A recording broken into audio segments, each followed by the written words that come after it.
Picture this. It's 1966. No Super Bowl, no glitz, no glamour, just pure, raw football. And that, my friends, is exactly where we're headed in today's deep dive. And let me tell you, 1966 was a pivotal year.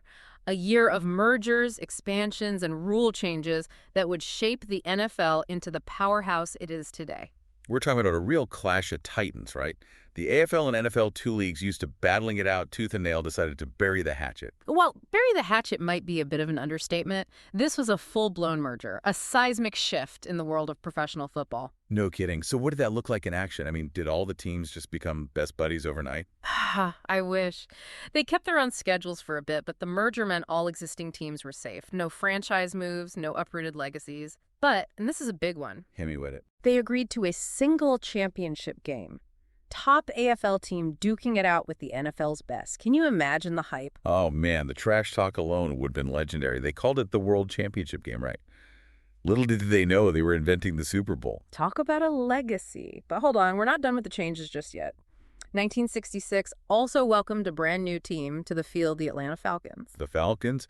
Okay, so new team, got to fill out a roster. How'd they go about that? Just like a draft. An expansion draft, which had its own quirks. See, the Falcons got to pick players from other teams. It's high stakes, you're building a team from the ground up, but the pressure is on. I bet there were some serious debates in that front office. But new teams aside, some things never change, right? Like the thrill of a close race to the championship. 1966 did not disappoint. In the East, you had the Cowboys, and get this, the St. Louis Cardinals going head-to-head. Wait, the Cardinals? The same Cardinals who, well, haven't exactly been top contenders lately? I know, right? But 1966 was their year, at least for a while. They came out strong, winning their first 5 games. 5 games. They must have been on fire.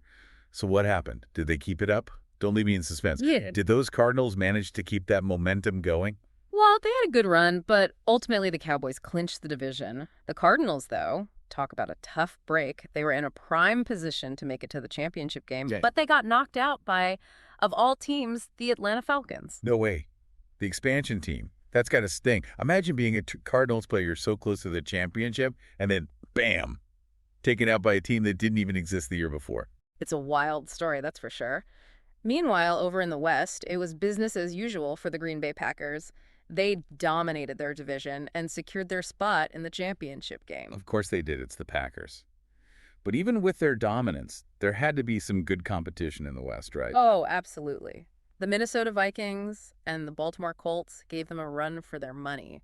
Those games were anything but easy wins for the Packers. Gotta love that competitive spirit pushes everyone to be better. Yeah. So we've got one championship game, winner takes all. What happened if you didn't make the cut? Any consolation prizes? Well, back then, they had what they called the Playoff Bowl. The playoff bowl for the teams that just missed the championship. You know, it's funny, in an era where only one team could be crowned champion, that third place game must have been a pretty big deal. Absolutely. It carried a lot of weight, a chance to salvage some pride and end the season on a high note. But let's shift gears for a moment and talk about a rule change that's still making waves today.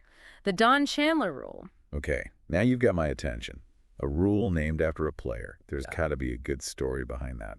Picture this. The 1965 NFL Championship, tension is high, the game's coming down to the wire. Green Bay's kicker, Don Chandler, lines up for a field goal.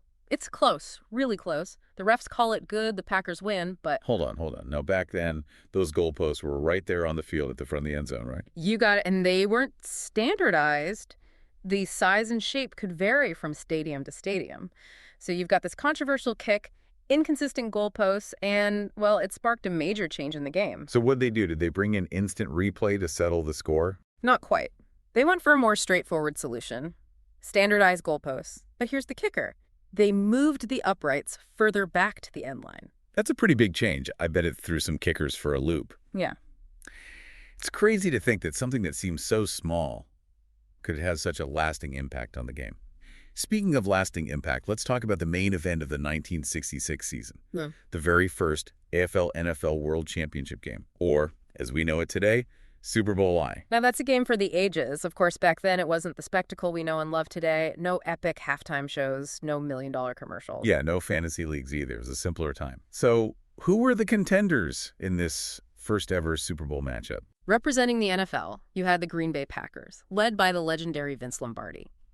And facing off against them were the Kansas City Chiefs, with Hank Stram calling the shots. And in the end, the Packers emerged victorious.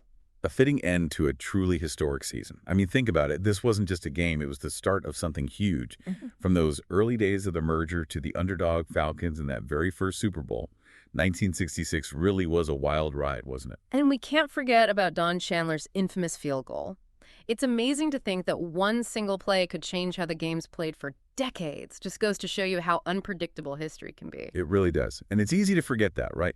We see how it all played out. But back then, it was anyone's game. Exactly. And that's what makes these deep dives so fascinating. We get to go back and see these pivotal moments with fresh eyes, understand the context, the choices, the what-ifs.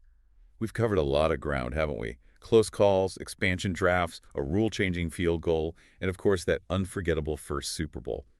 So for everyone listening, what stands out to you about 1966? What image sticks in your mind? Here's a question to ponder. What if the AFL and NFL never merged? Imagine two separate leagues, each with its own championship, its own unique style of play. Would the Super Bowl even exist as we know it? Now, that's a thought-provoking question. It Yeah. really makes you realize how one decision, one moment in time, can have such a huge impact on the future of an entire sport. And that, my friend, is 1966 in a nutshell, a year of bold moves, game-changing moments, and a legacy that continues to shape the NFL we know and love today. A year that reminds us that sometimes the biggest changes start with a single spark. This is the host, signing off. Until next time, keep diving deep.